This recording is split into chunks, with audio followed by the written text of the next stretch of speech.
So we know now that wind turbines or wind power is one of the most promising sources of renewable energy towards a more sustainable energy future. And if you look at the worldwide capacity, renewable electric capacity in terms of electricity generation, based on the various renewable energy technologies, you can see that from all of renewable energy technologies, the wind energy is the fastest growing energy sources. So you can see a growth rate of around 24 to 32%, and this is only in 2013, and it goes higher and higher as we go along, especially at the present. And at the present, it's contributing around 5% of all the electricity generation in the world.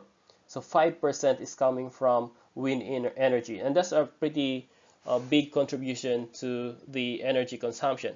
And so if you look at other renewable energy technologies like hydropower is almost like constant. There's not much development in that. Not many countries are developing hydropower anymore. The biomass is also almost like constant and mostly are based on developing countries. But the wind energy, the solar energy, solar power here are the two of the highest growing energy sources in the world. And if you look at now the capacity of such wind power, you can see that the top five in the world in wind energy capacity, the number one is China at around 220 gigawatts of power. And every time you can see there's always a very big amount of additional wind power energy in the annual additions here. So for example, in 2018, about 50 gigawatts has been added. Out of 514 now, it stands around 500, more than 590 gigawatts worldwide of power generation. So it has come a long way. From 2008, 121, it has now gone towards 591 gigawatts. So that's about four times or three times the, or around 4 to 5 times the increase in power production. So the USA is also the second one at around 95 gigawatts. We have Germany, we have India and Spain, and these are the five in terms of wind energy capacity. In Australia, the wind power also putting some really good contribution in the overall energy mix in Australia. So there's about 33.5% of the total energy, clean energy generation in Israel is coming from the wind power. Okay, it's generated from wind power of all the clean energy. It means renewable energy. So these are the rest of here are from the solar, hydro, and biomass, for example. And the contribution of wind power in Australia is around 7% of the total electricity generation. Okay, so there could be fossil fuels here, coal-fired power plants, but 7% of that is generated by wind power. So it means that it has slowly growing its contribution. There's more than 90 wind farms now in Australia. The biggest one is in Queensland, of the capacity is around 450 megawatts, and the overall installed capacity in Australia is now around 7 gigawatts. And these are the top three states. South Australia has a lot of wind farms there.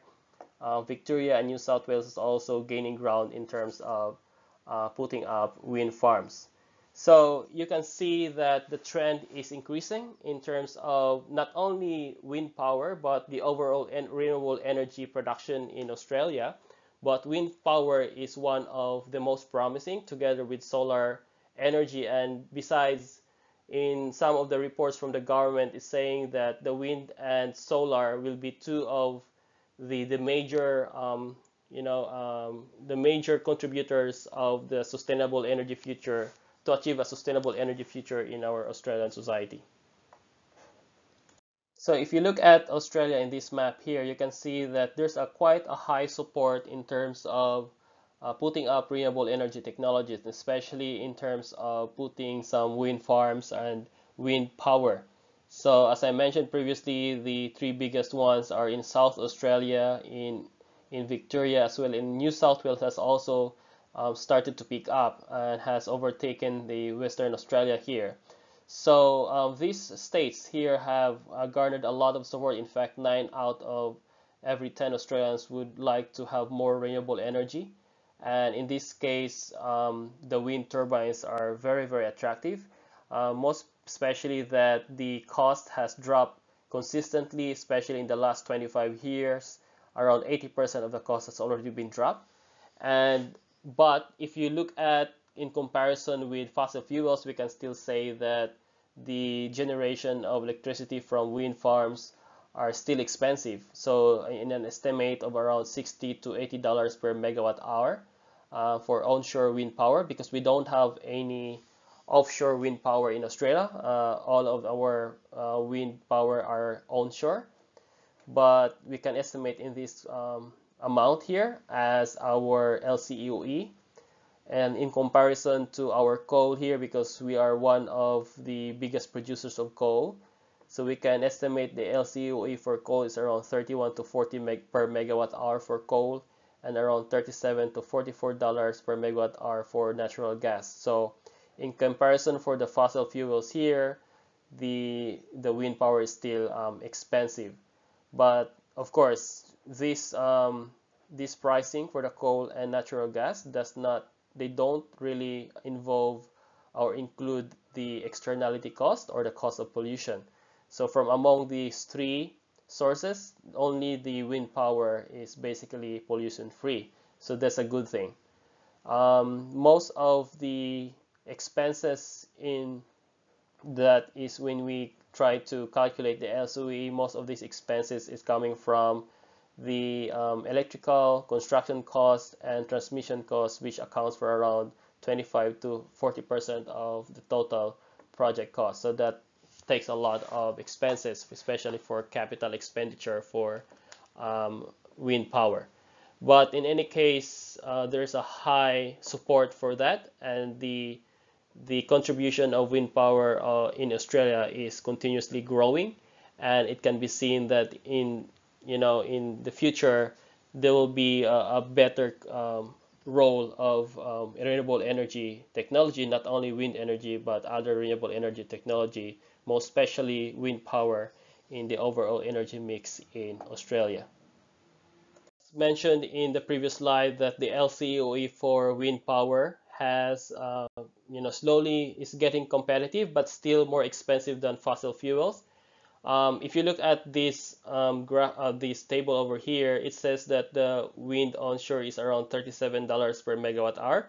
So depending on which location you are in, this is based on the US part.